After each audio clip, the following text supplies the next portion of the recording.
not too sunny. You don't look too threatening. Okay. Well, welcome to Heidi and Derek's sprawling estate. Thank you to the Schweigler family and friends for convening on this magnificent Sunday afternoon to help us join Heidi and Derek in union. This is an auspicious occasion. Oscar Wilde once wrote, "Never love anyone who treats you like you are ordinary." And mathematician Peter Backus has calculated the odds of finding your true love at 1 in 285,000, which is remarkable considering the odds of being struck by lightning are much, much better. Heidi and Derek have certainly defied the odds, and these two extraordinary, profoundly creative, and genuinely loving people have at last found each other, come together in a dazzling flash of electricity. Heidi, I've known you for 20 years, and just a few years ago, as many of you may recall, you considered forsaking your career in art and education to pursue a new career as a veterinarian. And additionally, you considered opening a sanctuary for blind cats as a surrogate for having a lifelong partner. Speaking for all of us, we're delighted that you have stayed on your chosen path and continue. Derek, of course, we've met only recently. Our first encounter was a wide-ranging one, talking about our mutual shared interests in libraries, California, and of course, music. In fact, we went down to the basement, plugged in our instruments, and improvised for an hour, silently, without saying a word. And I hope that bond continues. So, without further ado, let's hear from Derek and Heidi. Derek, would you like to begin? Yes, so this is a 2017 things I'm going to read off my phone here. So, thank you so much, everyone, for coming today. Thank you, Jason, for being here. Thank you, Bobby. And thank you so much, Heidi. This might be an obvious thing to say, but you have totally changed the course of my life.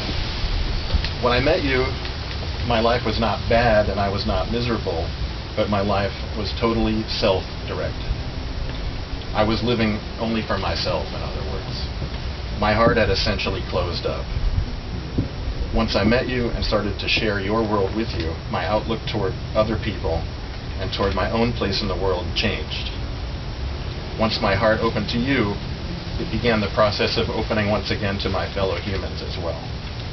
So this is a tremendous gift that you've given me. One of the things that I love the most about you is your tenacity. You were an underdog from the beginning.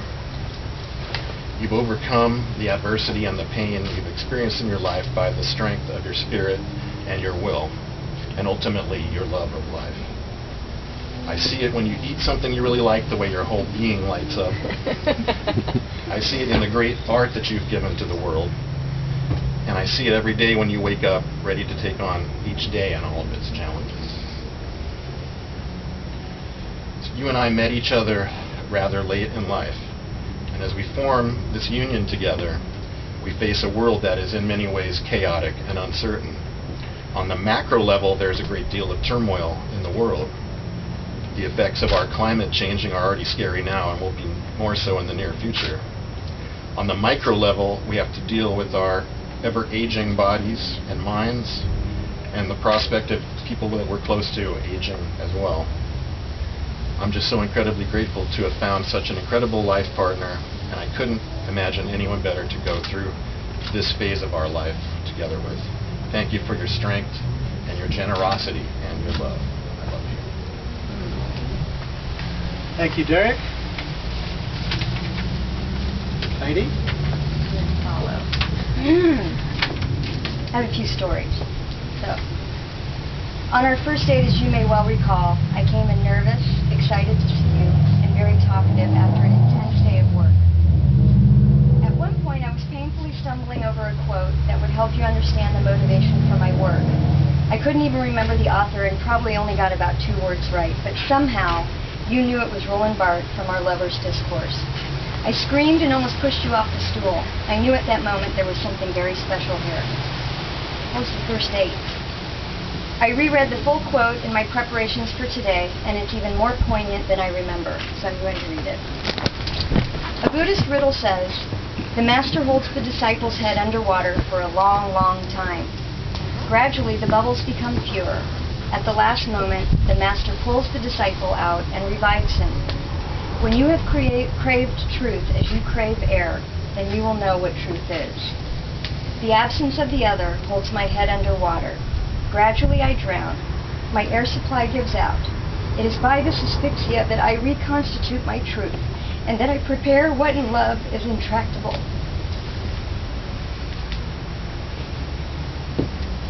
When I first found this quote about 7 years ago, my studio practice went through a major shift.